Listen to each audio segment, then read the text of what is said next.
আগুন ধরে দিচ্ছে মসজিদে, ভাঙচুর করছে মসজিদ, নামাজ পড়তে দিচ্ছে না কোনো মুসল্লিকে, মসজিদ থেকে প্রত্যেকটা মুসলমানকে মারধর করে বের করে দিচ্ছে।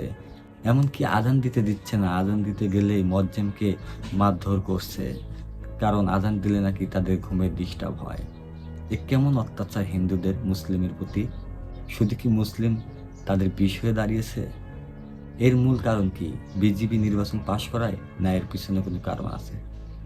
যাই হোক না কেন, অবশ্যই সমাধান আছে। প্রশ্নটার উত্তর যে সকল হিন্দু ধর্মের লোকেরা আমার এই ভিডিও দেখছেন তারাই দিয়েন।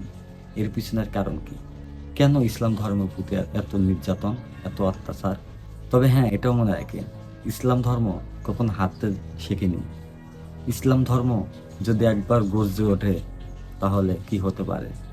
একটা ভিডিও করেছিলাম, আমাকে একজন কমেন্ট করছিল, বাংলাদেশে 3 কোটি হিন্দু আছে, তারা কোথায় যাবে? আরেকজন বলেছিল, না জেনে কোনো কিছু মন্তব্য করা ঠিক না। আমি বলি, এর পিছনে যেটাই থাক না কেন, অবশ্যই সমাধান আছে।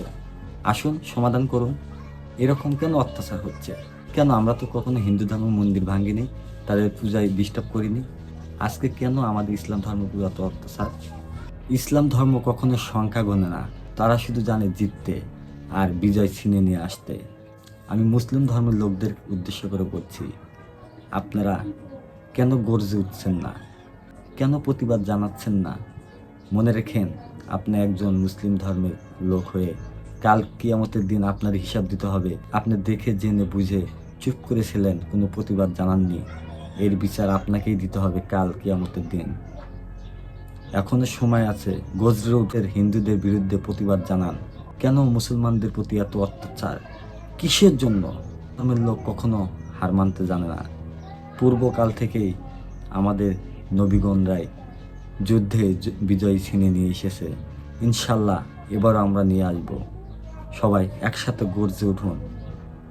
আর ভারতের কোনো অন্যায় অত্যাচার আমরা সব না। আমরা সকল দেশের ইসলাম ধর্ম সবাই এক হব। হিন্দু ধর্ম কোথায় পালাবে? দেখা যাক হিন্দু ধর্ম কি করতে পারে। ইসলাম ধর্ম, সকল দেশের ইসলাম ধর্মের লোক বুঝিয়ে দেব হিন্দু ধর্মের লোকদের যা আমরা কি করতে পারি। তাই এখনই সবাই একসাথে গর্জে উঠুন। যদি আমার ভিডিওটি ভালো লাগে অবশ্যই লাইক, কমেন্ট, শেয়ার এবং ফলো করবেন।